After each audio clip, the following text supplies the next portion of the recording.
വളരെ അപകടകരമായ ഒരു കാര്യം ഞാൻ പറയാം. ഫാറ്റി ലിവർ എന്നത് ഒരു സൈലന്റ് കില്ലർ ആണ്.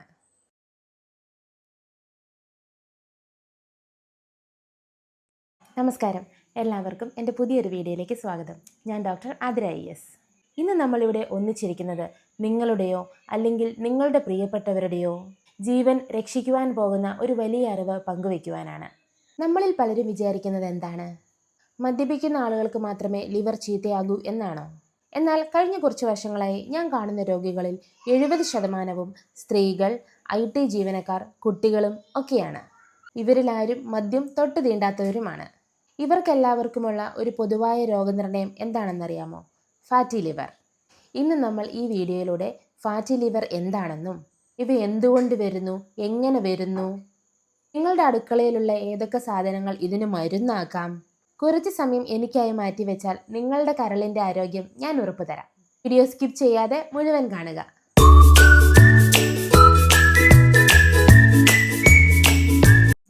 ആദ്യം നമുക്ക് മനസ്സിലാക്കാം എന്താണ് ഫാറ്റി ലിവർ. നമ്മുടെ ശരീരത്തിലെ രണ്ടാമത്തെ ഏറ്റവും വലിയ അവയവമാണ് കരൾ അല്ലെങ്കിൽ ലിവർ. നമ്മൾ കഴിക്കുന്ന ഭക്ഷണത്തിലെ വിഷാംശങ്ങൾ പുറന്തള്ളുക, ദഹനത്തിനാവശ്യമായ പിത്തരസം ഉണ്ടാക്കുക, ഊർജം സംഭരിക്കുക തുടങ്ങിയ 500-ലധികം ജോലികൾ ലിവർ ഒറ്റയ്ക്ക് ചെയ്യുന്നുണ്ട്. സാധാരണയായി കരളിൽ 5% താഴെ കൊഴുപ്പുണ്ടാവും. എന്നാൽ നമ്മളുടെ തെറ്റായ ഭക്ഷണരീതി കൊണ്ട് ഈ കൊഴുപ്പിന്റെ അളവ് 5 മുതൽ 10% മുകളിലേക്ക് പോകുന്നു. അതിനെ ഫാറ്റി ലിവർ എന്ന് വിളിക്കുന്നു. ഇതിൽ 2 തരമുണ്ട്.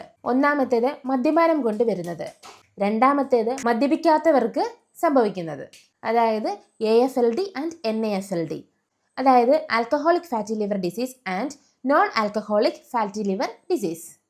പലരും ചോദിക്കുവാറുണ്ട് ഫാറ്റി ലിവർ നമുക്ക് എങ്ങനെ തിരിച്ചറിയാമെന്ന്. വളരെ അപകടകരമായ ഒരു കാര്യം ഞാൻ പറയാം.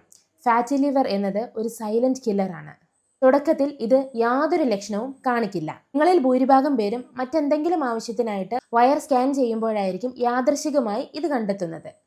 എങ്കിലും ശരീരം തരുന്ന ചെറിയ ചെറിയ സൂചനകൾ ഞാൻ പറഞ്ഞു തരാം. കടുത്ത ക്ഷീണം.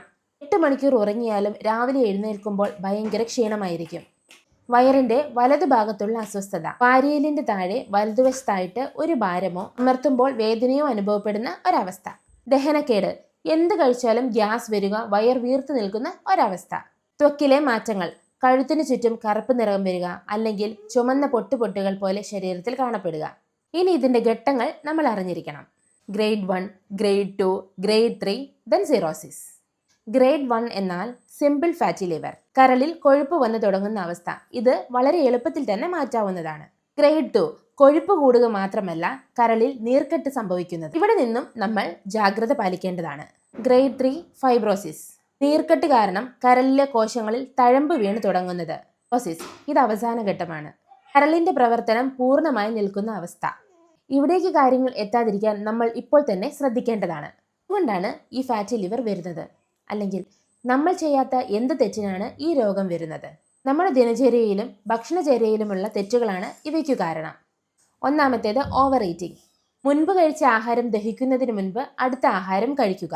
ഉദാഹരണത്തിന് ബിരിയാണി കഴിച്ചു കഴിഞ്ഞ് 2 മണിക്കൂർ കഴിയുന്നതിന് മുന്നേ തന്നെ ചായയും പലഹാരങ്ങളും കഴിക്കുന്നത്. രണ്ടാമത്തേത് റോങ് ടൈമിംഗ്. രാത്രി വളരെ വൈകി കനത്ത ആഹാരം കഴിക്കുന്നതും കഴിച്ച ഉടനെ പോയി കിടന്ന് ഉറങ്ങുന്നതും. രാത്രി നമ്മുടെ ദഹനശക്തി വളരെ കുറവായിരിക്കും. ആ സമയത്ത് കഴിക്കുന്ന കൊഴുപ്പ് നേരെ ലിവറിലേക്കാണ് പോകുന്നത്. മൂന്നാമത്തേത് വിരുദ്ധാഹാരം. ഒരുപാട് തരം വിരുദ്ധാഹാരങ്ങളുണ്ട്. പാലും പഴവും ഒക്കെ കൂട്ടി മിൽക്ക് ഷേക്കുകൾ അടിക്കുന്നത്, മീനും തൈരും കൂട്ടിക്കഴിക്കുന്നത്, ഇവയെല്ലാം വിരുദ്ധാഹാരമാണ്. അമിതമായ ഉപയോഗം നമുക്ക് ഫാറ്റി ലിവർ പോലുള്ള അസുഖങ്ങൾ വരാൻ സാധ്യമാണ്. നാലാമത്തേത് അമിതമായ മൈദയും മധുരവും. നമ്മൾ കുടിക്കുന്ന പാക്കറ്റ് ജ്യൂസുകൾ, പല ഡ്രിങ്ക്സുകൾ എന്നിവയിൽ ഹൈ ഫ്രക്ടോസ് കോൺ സിറപ്പ് ഉണ്ട്. ഇത് ലിവറിന് താങ്ങാൻ കഴിയില്ല, അത് നേരിട്ട് കൊഴുപ്പായി മാറും. അഞ്ചാമത്തേത് ഡേ സ്ലീപ്പ്, പകലുറക്കം. ഉച്ചയ്ക്ക് ഊണ് കഴിഞ്ഞ ഉടൻ ദീർഘനേരം കിടന്ന് ഉറങ്ങുന്നത്. ഇനി നമുക്ക് പരിഹാരങ്ങളിലേക്ക് കടക്കാം. അതായത് രോഗത്തിന് കാരണമായ കാര്യങ്ങൾ നമുക്ക് പാടെ ഒഴിവാക്കാം. കരളിലെ കൊഴുപ്പ് അലിയിച്ചു കളയുന്ന കയ്പ്, ചവർപ്പ്, എരിവ് രസങ്ങളുള്ള ഭക്ഷണം വേണം നമ്മൾ കഴിക്കാൻ. എന്തൊക്കെയാണ് നമ്മളുടെ ഡയറ്റിൽ ഉൾപ്പെടുത്തേണ്ട കാര്യങ്ങൾ? ഒന്നാമത്തേത് മുതിര, ഹോഴ്സ് ഗ്രാം. കൊഴുപ്പിനെ ഉരുക്കിക്കളയാൻ മുതിരയേക്കാൾ മറ്റൊരു മികച്ച ധാന്യമില്ല. ആഴ്ചയിൽ 2-3 ദിവസം മുതിരക്കഞ്ഞിയോ മുതിര സൂപ്പോ കുടിക്കുന്നത് വളരെ നല്ലതാണ്. രണ്ടാമത്തേത് ബാർലി വെള്ളം.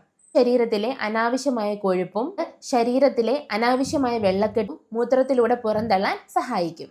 മൂന്നാമത്തേത് പാവയ്ക്കയും പടവലങ്ങയും. കയ്പ് രസമുള്ള പച്ചക്കറികൾ ലിവറിന്റെ കോശത്തെ മെച്ചപ്പെടുത്തുകയും ലിവറിലെ പിത്തത്തെ ശമിപ്പിക്കുകയും ചെയ്യുന്നു. അടുത്തത് മോര്, ബട്ടർ മിൽക്ക്. കട്ടിത്തൈര് ഫാറ്റി ലിവർ ഉള്ളവർ പൂർണ്ണമായിട്ടും ഒഴിവാക്കണം. പകരം തൈരിൽ ധാരാളം വെള്ളം ചേർത്ത് കടഞ്ഞ് വെണ്ണ മാറ്റിയ ശേഷം അത് മോരാക്കി അതിൽ ഇഞ്ചിയും ചേർത്ത് കുടിക്കാവുന്നതാണ്. ഇത് ദഹനാഗ്നി കൂട്ടും. അടുത്തത് ചെറു ചൂടുവെള്ളം. തണുത്ത വെള്ളം കുടിക്കുന്നത് പൂർണ്ണമായും നിർത്തുക. എപ്പോഴും ചെറു ചൂടുവെള്ളം മാത്രം കുടിക്കുക. ഇനി നിങ്ങളുടെ വീട്ടിൽ തന്നെ, നിങ്ങളുടെ അടുക്കളയിൽ തന്നെ ചെയ്യാൻ പറ്റുന്ന ശാസ്ത്രീയമായി തെളിയിക്കപ്പെട്ട ചില ഔഷധക്കൂട്ടുകൾ ഞാൻ പറഞ്ഞുതരാം. ഇത് ഡയറിയിൽ കുറിച്ചു വെച്ചോളൂ.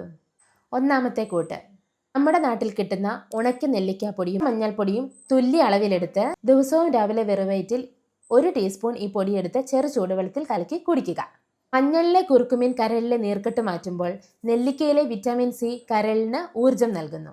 രണ്ടാമത്തെ കൂട്ട്, ലിവറിന് അമൃതാണ് കീടാർ നെല്ലി. ഈ ചെടി സമൂലം അരച്ച് ഒരു നെല്ലിക്ക വലുപ്പത്തിലെടുത്ത് രാവിലെ വെണ്ണ മാറ്റിയ മോരിൽ കലക്കി വെറും വയറ്റിൽ കുടിക്കുക. തുടർച്ചയായി 2 ആഴ്ച ചെയ്താൽ ലിവർ എൻസൈമുകൾ സാധാരണയാകും. അതായത് SGOT, SGPT എല്ലാം നോർമൽ ആകും. മൂന്നാമത്തെ കൂട്ട്, ത്രിഫല ചൂർണം. കടുക്ക, നെല്ലിക്ക, താനിക്ക എന്നിവ ചേർത്ത ത്രിഫല ചൂർണം രാത്രി കിടക്കാൻ നേരം 1 ടീസ്പൂൺ ചൂടുവെള്ളത്തിൽ കുടിക്കുക. ഇത് കുടൽ വൃത്തിയാക്കുകയും ശരീരത്തിലെ മേധസ് അതായത് കൊഴുപ്പ് കുറയ്ക്കുകയും ചെയ്യുന്നു. ഒരു പ്രധാന കാര്യം, ഗ്രേഡ് 2 ഓർ ഗ്രേഡ് 3 ആണെങ്കിൽ സ്വയം ചികിത്സ ഒഴിവാക്കി പെട്ടെന്ന് തന്നെ ഒരു ഡോക്ടറെ കാണേണ്ടതാണ്. പ്രിയപ്പെട്ടവരെ, മരുന്ന് മാത്രം കഴിച്ചതുകൊണ്ട് ഫാറ്റി ലിവർ മാറില്ല. അതിനോടൊപ്പം ചില ജീവിതശൈലി മാറ്റങ്ങൾ കൂടി വേണം. ദിവസവും കുറഞ്ഞത് 45 മിനിറ്റെങ്കിലും വേഗത്തിൽ നടക്കണം. ശരീരത്തിൽ നിന്നും വിയർപ്പ് പൊടിയുമ്പോൾ കരളിലെ കൊഴുപ്പ് ഉരുകാൻ തുടങ്ങും. യോഗയിലെ കപാലഭാതി പ്രാണായാമം കരളിലെ രക്തയോട്ടം കൂട്ടാൻ വളരെ നല്ലതാണ്. അതുപോലെ രാത്രി 10 മണിക്ക് മുൻപായി ഉറങ്ങാൻ ശ്രമിക്കുക. കാരണം രാത്രി 11 മണി മുതൽ 3 മണി വരെയുള്ള സമയത്താണ് കരൾ സ്വയം ശുദ്ധീകരണം നടത്തുന്നത്. സമയത്ത് നമ്മൾ ഫോണും നോക്കി ഉണർന്നിരുന്നാൽ കരളിന്റെ ജോലി അവ ചെയ്യില്ല. ഈ വീഡിയോയിൽ പറഞ്ഞ കാര്യങ്ങൾ നിങ്ങളൊന്ന് ശ്രദ്ധിച്ചാൽ ഫാറ്റി ലിവർ എന്നല്ല ഒരു രോഗങ്ങളും നിങ്ങളെ തൊടില്ല. ഈ അറിവ് നിങ്ങളുടെ സുഹൃത്തുക്കൾക്കും കുടുംബാംഗങ്ങൾക്കും ഷെയർ ചെയ്യുക. നിങ്ങളുടെ സംശയങ്ങൾ താഴെ കമന്റ് ചെയ്യുക. ഞാൻ മറുപടി നൽകുന്നതായിരിക്കും. ആരോഗ്യകരമായ നല്ലൊരു നാളെ ആശംസിച്ചുകൊണ്ട് നന്ദി, നമസ്കാരം.